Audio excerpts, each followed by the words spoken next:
Imagine this. You return home through the London fog, your carriage wheels hissing against wet cobblestones, the air thick with coal smoke and damp earth. You reach for your front door, and it is already open. The house is silent, but something is wrong. A cold draft carries with it not emptiness but laughter. Laughter so faint you think it must be your mind, but so real it makes your skin tighten. And then you see it.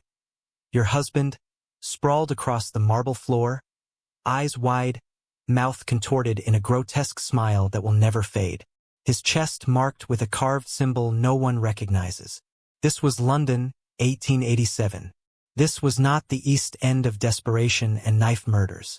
This was Belgravia, the guarded heart of Victorian wealth. And this was the work of the man Scotland Yard buried under silence. The one they called the Laughing Man.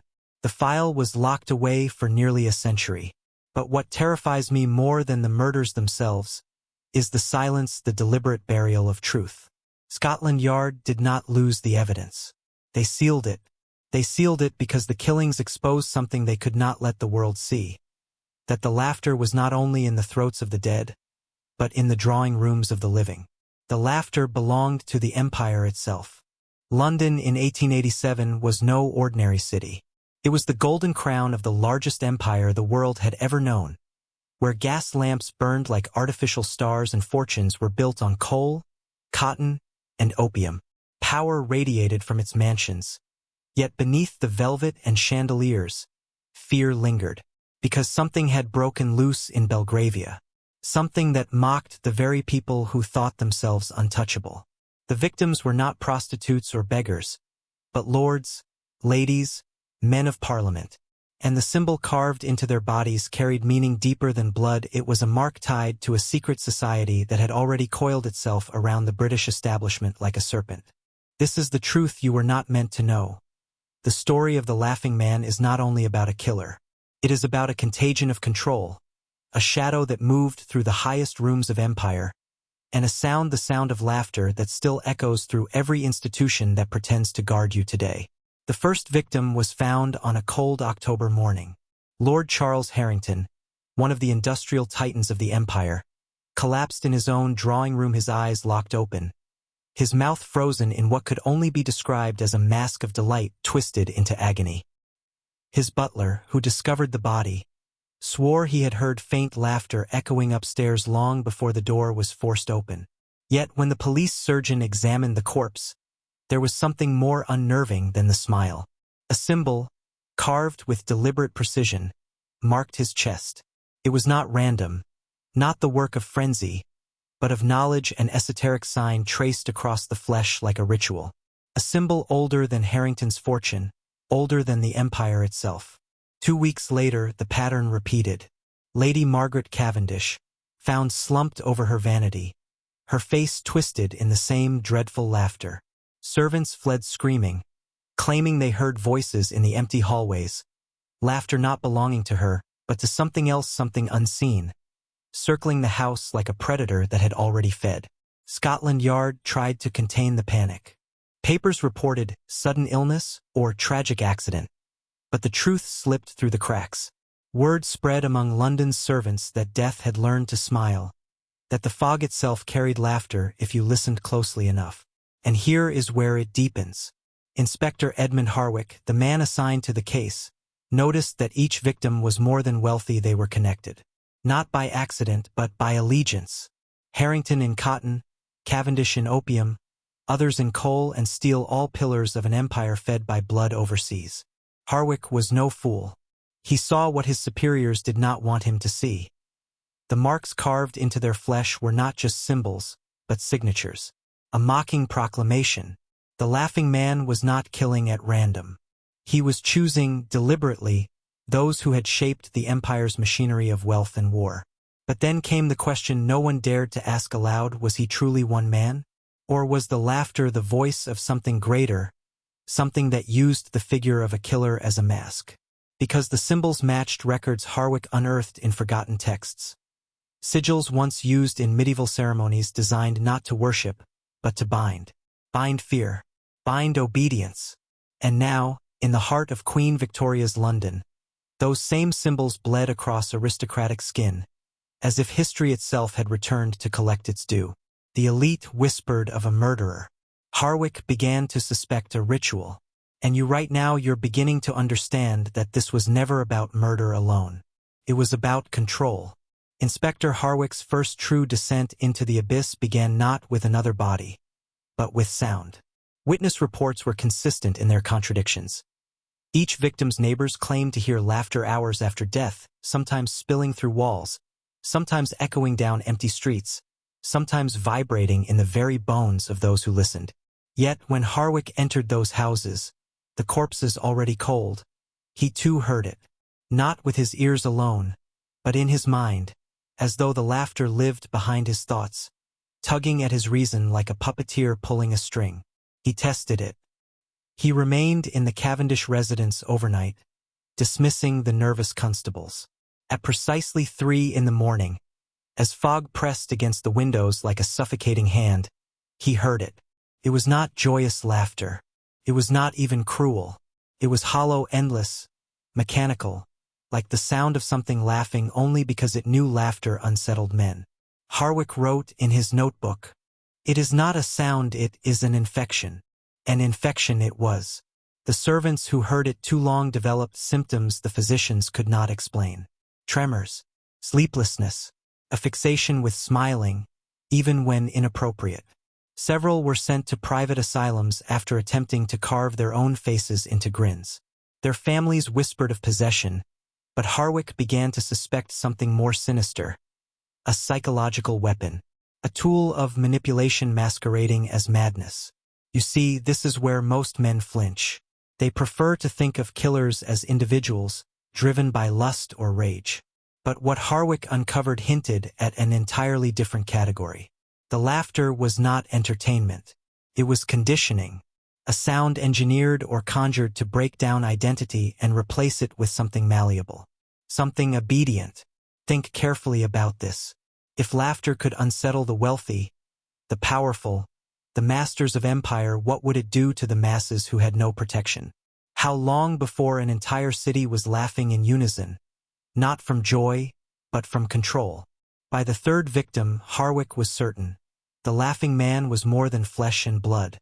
He was the embodiment of a mechanism, an ancient form of psychological control resurfacing in the modern age. And as he pieced together the fragments of evidence, he realized he was not simply chasing a murderer. He was chasing the shadow of a system older than London, older than empire, older than the very institutions that now paid his salary. The laughter was not following the victims. It was following him. Harwick was not a man of superstition. He had spent 20 years walking the streets of London, arresting cutthroats, thieves, and desperate men who killed for coin. But nothing in his career prepared him for the patterns beginning to surface. Every victim bore wealth tied to the empire's darker arteries: cotton from the mills, opium from the east, coal from the Welsh valleys. They were not merely powerful, they were complicit. And each death carried the same mocking laughter, as though someone or something were punishing them for debts long unpaid. Digging into the private archives of the British Museum, Harwick uncovered manuscripts that chilled him to his marrow. They described an ancient fellowship that had once moved like a hidden hand through European courts and parliaments. Men who believed laughter was not amusement, but weapon. They called it the mask of dominion, a force that strips men of dignity, reducing them to children before power. The laughter of kings over the fallen. The laughter of gods mocking mortals. To hear it was to know your helplessness. And to carve the sigil upon the chest was to mark the victim as an offering to that unseen fellowship. He traced connections. The victims had all attended secret salons, gatherings masked as artistic societies, but known in certain whispers as the Circle du Rire, the Circle of Laughter. Wealthy men and women met in candlelit chambers, not merely to dine, but to perform. They staged grotesque entertainments, mocking the poor, mocking the colonies, mocking even themselves, as though laughter itself bound them into one body. Harwick read testimonies from servants who had peeked through keyholes at these rituals. Grotesque masks, echoing laughter, and oaths spoken in languages no Englishman should know. So ask yourself this: what if the killer was not an intruder? What if the laughing man was their own creation born from their circle, turned against them, a shadow their rituals had summoned into flesh? It is easier to imagine a madman roaming the fog. Harder to accept that the elite themselves had conjured their executioner, that their games had unleashed something older than empire. And here lies the forbidden truth. Harwick stumbled into laughter, when weaponized, is not harmless. It humiliates. It breaks the will. And once you have broken a man's will, you own him. The so-called laughing man was not laughing because he killed. He was laughing because he was teaching London's elite the very lesson they had imposed on the world, that their empire too could be mocked. By December of 1887, the killings had grown bolder. No longer confined to private chambers, the laughter spilled into the streets of Belgravia. One fog-drenched night, a constable patrolling Chester Square swore he saw a figure standing beneath a gas lamp, tall, immaculately dressed, but motionless. The figure raised its head, and instead of words, only laughter poured out, echoing down the empty road until the constable fled in terror. When reinforcements arrived, they found nothing but another corpse inside the nearest townhouse, marked with the same carved sigil, the mouth locked in that dreadful grin. For Harwick, the investigation shifted from pursuit to survival, because now the killer or the force behind him was speaking directly to him. The first message appeared in his rooms near the British Museum. A folded card slipped beneath his door. No footprints, no disturbance of the lock. Only the card, inscribed with careful penmanship. Do you hear it yet? Or do you only pretend not to? The second message came more grotesquely. A dead raven, left on his desk at Scotland Yard, its beak wired open in a permanent shriek, a smear of crimson forming the familiar laughing sigil across its wings. His colleagues dismissed it as a prank. Harwick knew better. It was not only about murder anymore. It was about exposure. Someone or something was dragging him into the circle, forcing him to understand the deeper mechanics of control. The laughter was not merely a haunting echo. It was a test. How long could he withstand it before breaking, before smiling against his will? He caught himself once, staring into the mirror after hours of writing reports, lips twitching upward as though his own flesh no longer belonged to him. This is where most men would step back. But Harwick leaned forward. He began searching for survivor servants who had escaped the houses of laughter. What he discovered was terrifying. They all described the same hallucinations.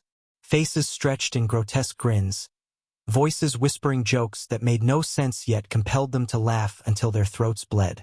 One man confessed through cracked lips, "It follows you home. It sits beside your bed. It laughs because it knows." And Harwick realized the trap. The killer wasn't simply erasing the powerful. He was demonstrating, showing that laughter itself could unmake identity, topple courage, fracture reason. The laughing man wasn't just killing people. He was teaching London how fragile the human mind truly is. Harwick's obsession turned into revelation when he traced the laughter beyond Belgravia. For months he believed it confined to those 7 murders, a localized horror within London's richest square mile. But the deeper he dug, the clearer it became. This was no random outbreak. The laughter was a contagion deliberately seeded in the empire's bloodstream. Records from the India office revealed hushed reports from Calcutta, describing plantation workers who fell into fits of uncontrollable laughter before collapsing dead in the fields. Dispatches from Cairo whispered of coal barge crews who abandoned their ships, seized with manic grins, their bodies later found drifting along the Nile. Even in the colonies of the Caribbean, there were rumors of men dancing themselves to death, cackling into the night while overseers fled in fear. Do you see the pattern? London's elite were not merely victims, they were mirrors. The same weapon tested on slaves, laborers, and soldiers abroad was now turning inward, devouring the hands that had wielded it. The laughter had become a form of psychological warfare, honed across continents, perfected in silence, and finally unleashed in the heart of the empire itself. Harwick understood what that meant. The laughing man was not an isolated madman. He was a demonstration, a harbinger, proof that no man, no empire, no queen could claim immunity from the tools they had sharpened upon the backs of the conquered. And as Harwick pieced the puzzle together, the implications grew darker. What if this weapon was not only human? The manuscripts he studied spoke of entities older than Christendom, entities that fed on humiliation as offerings. To them, laughter was not amusement, it was currency. The ritual killings may not have been the work of a rogue avenger at all, but the price demanded by something that had followed empire across oceans, now collecting its due. That winter, Harwick wrote in his notebook a line that was never meant for public eyes. "We built the empire on bones and smoke, but something ancient watched, and it has come to collect. Not with fire, not with blade, but with laughter. Always laughter." Here is where I must ask you, are you beginning to hear it too? Because once a man recognizes the sound for what it is, he can never go back. The new year of 1888 brought no peace. Instead, Harwick found himself pulled deeper, no longer chasing shadows in alleyways, but decoding whispers that arrived in sealed envelopes. The first came without address, delivered by a trembling errand boy who vanished before Harwick could question him. Inside, a set of minutes from a private gathering held in a Belgravia mansion months before the first murder. At the top of the page, in elegant script, was written, "The Circle du Rire Agenda." The contents chilled him. These were not drunken revelries or idle amusements. They were blueprints. The Circle had been experimenting with what they called induction rituals, ceremonies designed to strip participants of resistance through prolonged exposure to laughter. The more the subject resisted, the louder the Circle laughed, until the breaking point was reached and the victim either collapsed into obedience or died smiling. Notes at the margin referred to colonial trials, where entire groups of laborers had been tested, their laughter echoing through sugar fields under a moonless sky. But the most damning discovery was this: the names of London's elite, written in the attendance list. Harrington, Cavendish, Pemberton, the very victims Harwick had been investigating. Their deaths were not acts of random cruelty. They were failures of the ritual. They had summoned something they could not contain, and that something had returned to mock them with their own weapon. The second document struck even harder. It was a letter addressed to Harwick himself and signed, but written in the same fine hand as the Circle's agenda. "Inspector, you pry at doors that should remain closed. But perhaps you are different. Perhaps you are ready to hear the true joke. The laughter is not ours, it is the voice of power itself. We do not summon it. We obey it." From that moment, Harwick ceased to see himself as investigator. He had been drafted unwillingly into initiation. Every fog-bound night, as he walked London's gaslit streets, he felt eyes in the mist and heard faint chuckles in the clatter of carriage wheels. He no longer asked who the laughing man was. He asked instead, who did the laughing man serve? Because what the Circle revealed was simple, terrible, and unforgettable. Laughter is the mask power wears when it has already won. The Circle's games could not remain hidden forever. By February of 1888, the killings burst into public view in a spectacle so grotesque it could no longer be contained by Scotland Yard's silence. The victim was no longer a discreet aristocrat in a locked drawing room. This time, death arrived in the middle of a ballroom. It was the Harringtons' annual winter gathering, a celebration attended by politicians, industrialists, and even quiet envoys of the crown. Gaslight chandeliers bathed the ballroom in warm glow, the air thick with perfume, champagne, and the measured laughter of the ruling class. But at the stroke of midnight, that laughter curdled. A scream rang out as Lord Pemberton collapsed at the center of the dance floor, convulsing before a horrified audience. His face twisted into that same hideous grin, his chest carved in the sigil as though an invisible hand had done its work amidst the crowd. The music stopped. The guests froze. Then came the sound. Not from Pemberton's mouth, but from the walls themselves, from the rafters, from the marble beneath their feet. Laughter. Mocking, hollow, inhuman. Dozens of the Empire's most powerful men and women stood paralyzed as the room itself ridiculed them. Some guests fainted. Others clawed at the doors, desperate to escape.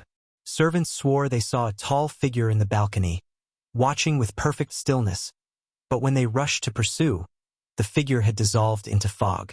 The papers the next day called it a sudden seizure. They wrote of collective hysteria. But in Belgravia, the truth spread faster than newsprint. No one was safe.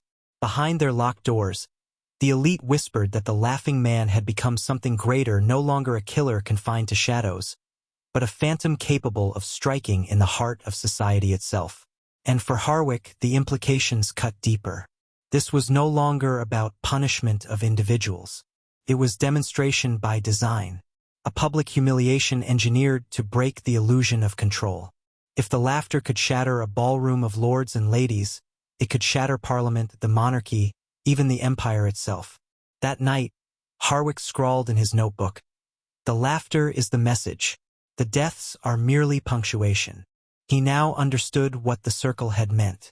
Power does not simply conquer by violence. It conquers by mockery, by stripping a man of his dignity until he obeys, smiling through his chains. Harwick began to notice it in small ways first. The laughter was no longer confined to the crime scenes or whispered rumors. It followed him home. It echoed faintly when he extinguished the lamp at night, as though the darkness itself chuckled at his exhaustion. In the quiet of his office, between the scratching of his pen, he would hear the ghost of it low, deliberate, as if waiting for him to acknowledge it. Then came the dreams. Dreams where he stood in fog-thick streets, rows of faceless figures grinning at him, mouths stretched to breaking, laughter vibrating through their hollow forms.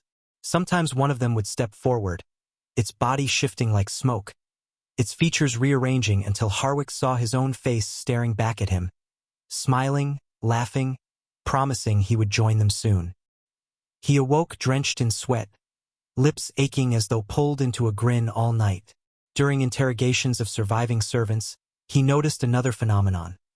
They would often fall silent mid-sentence, then look at him with unnatural clarity, their voices suddenly steady, repeating the same phrase as if rehearsed. "It follows you home, Inspector. You hear it too, don't you?" They would laugh, then dry, broken laughter before collapsing into silence again. This was no coincidence. He understood the truth now. The laughing man, or whatever intelligence wore that mask, was no longer content to strike at London's elite. It had chosen Harwick as a candidate. He was not only the hunter, he was being prepared as the next initiate. Every empire builds its guardians, men trained to uphold order, to pursue threats in shadows. But what happens when the shadow turns its gaze upon the guardian? The circle had seen something in Harwick. His discipline, his intelligence, his solitude. A man unbound by family or wealth. Perfect material for molding. The question haunted him. Was he investigating the circle, or was the circle investigating him? Each step he took closer to the truth only deepened their grip, as though the laughter itself was an initiation ritual, softening his mind, breaking his will. And though he told himself he resisted, he knew the process had already begun. Because sometimes, when walking through the fog at night, he caught himself smiling, for no reason at all. The laughing man was no longer outside. He was inside, and Harwick was running out of time. The truth broke upon Harwick not in a flash, but in a slow, relentless unveiling, like fog parting just enough to reveal a towering shape that had always been there.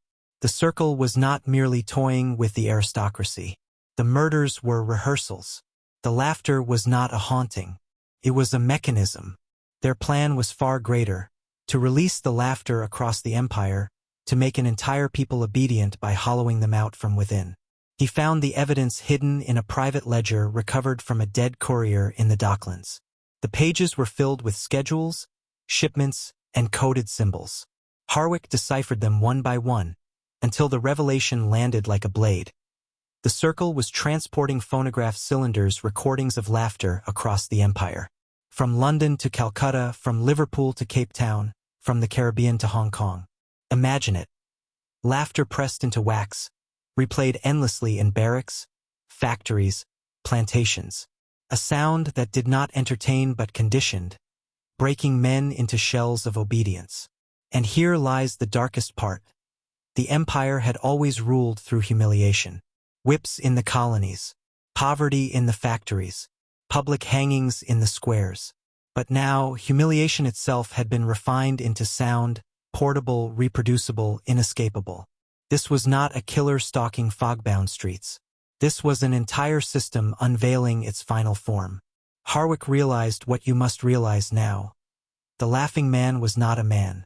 He was the mask of power, the grin of empire itself.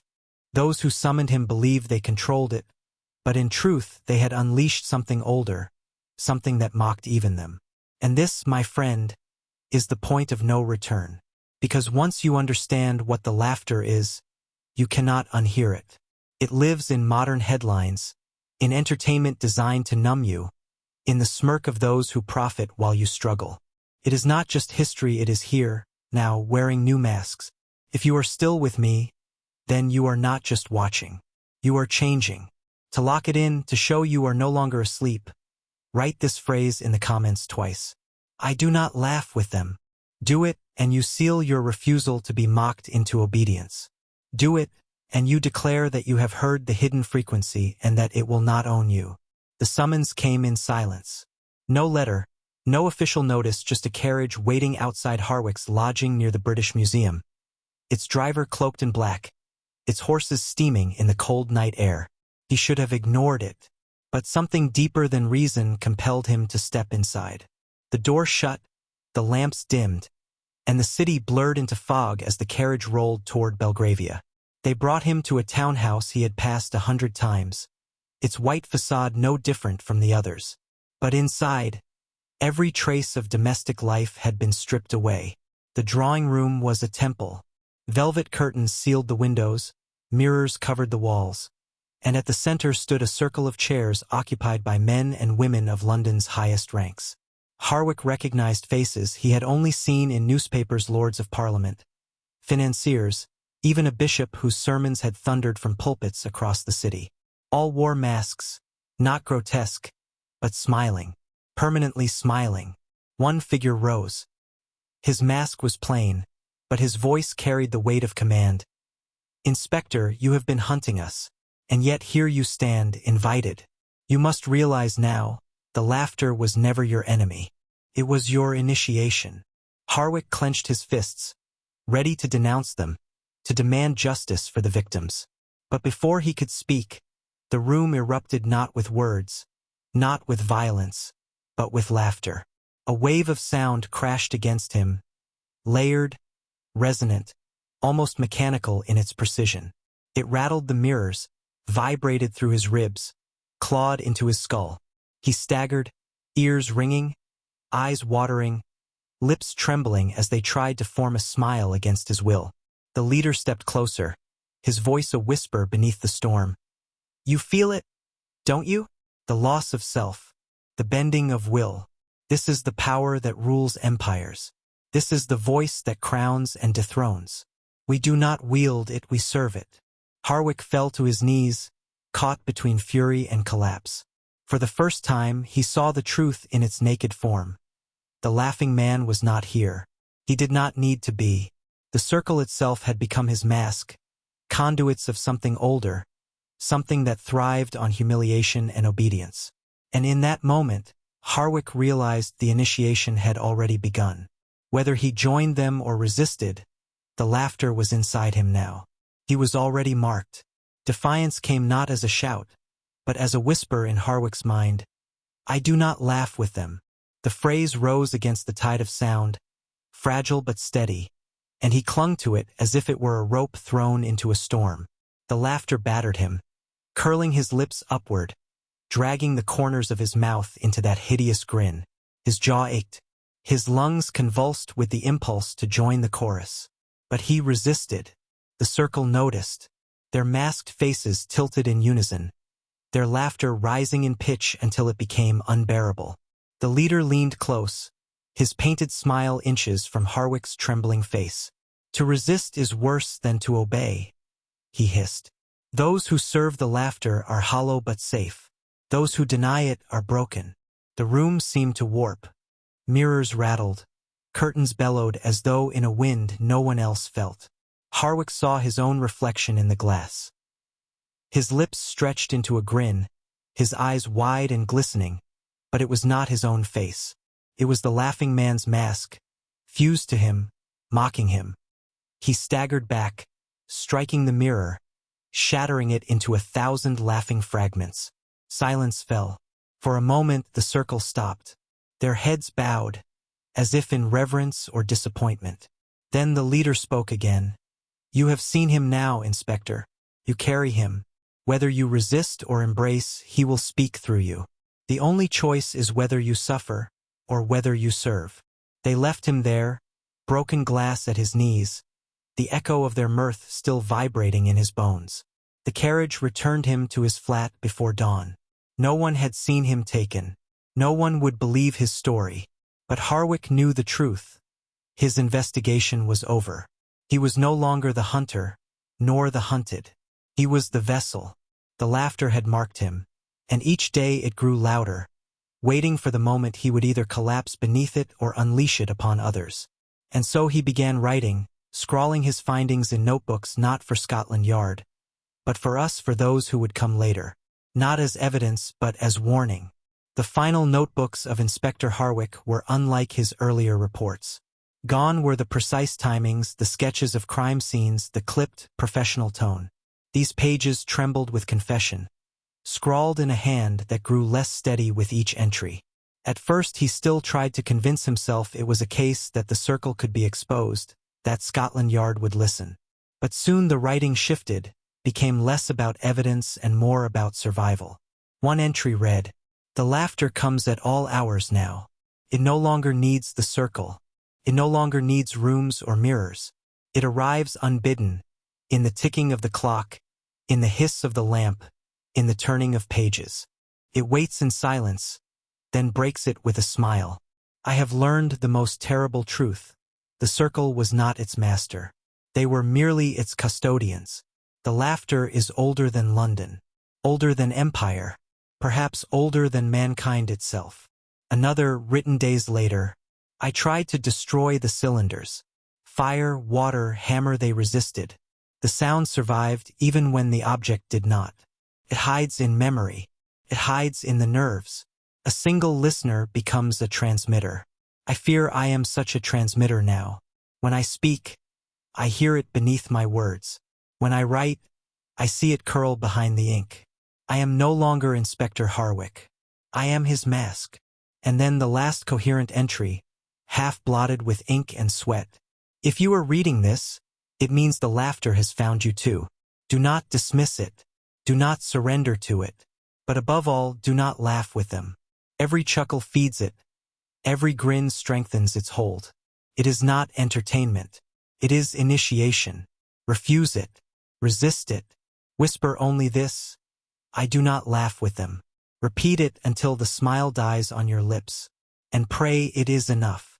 The remaining pages were filled with spirals, sketches of grinning faces, and ink-blotted smears that looked more like claw marks than handwriting. After that, silence. No record of Harwick was found in Scotland Yard's files. No burial under his name. It was as though he had never existed at all. But his notebooks survived. They passed through collectors, estate sales, archives. And each person who read them claimed the same thing. That for days afterward, they heard faint laughter at night, coming from nowhere, curling just behind their thoughts. And now you have heard it too. By now, you understand this has never been a story. It has been a ritual and initiation disguised as history. Harwick's notebooks were never meant for police records or academic archives. They were meant for you, for the next vessel. Think carefully. You read his words, you traced his descent, and you repeated his warning in your mind. That act alone is enough. The laughter does not need phonograph cylinders anymore. It does not need the circle ceremonies or gaslit rooms lined with mirrors. It lives in repetition. It lives in the act of telling. Each listener becomes the next transmitter. Each retelling strengthens the chain. That is why Harwick vanished. That is why no burial was ever recorded. He did not die, he dissolved into the echo. And that is why you hear it now, faint but steady, at the edges of your perception. Not from the room around you, but from within you. Listen closely. Behind the hum of your thoughts. Behind the silence of this very moment. There it is. A chuckle. a grin curling inside your chest. The laughing man has crossed over, not through mirrors, not through wax, but through words. And so, the circle's work is complete. You were never the audience, you were the final stage. If you feel your lips twitching even now, if you feel the pressure building to release that smile, remember Harwick's last plea. Resist. Whisper the phrase again and again until it steadies you. I do not laugh with them. I do not laugh with them. Type it, speak it, write it before the grin takes root.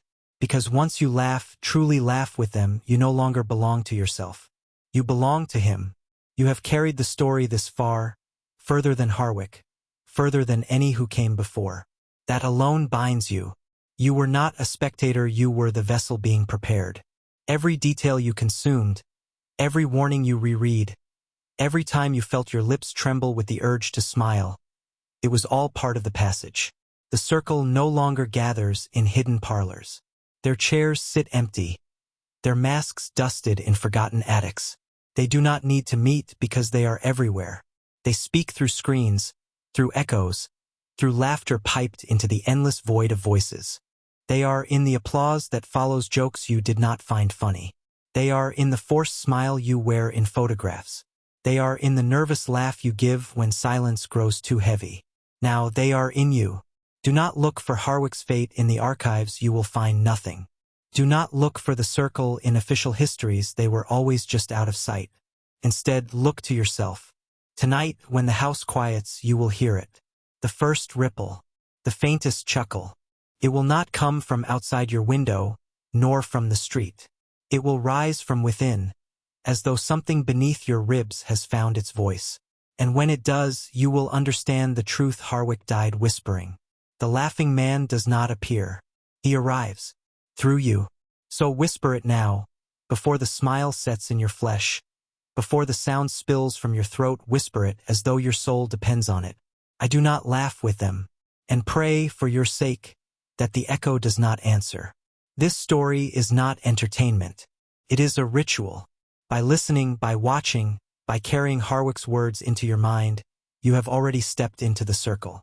The laughter is no longer theirs alone, it belongs to you now. You will hear it when the night is too quiet. You will feel it when your lips twitch without cause. You cannot unlearn what you now know, and you cannot return what you have taken. The only safeguard is the phrase Harwick left behind. Whisper it when the silence bends. Write it when your smile feels no longer yours.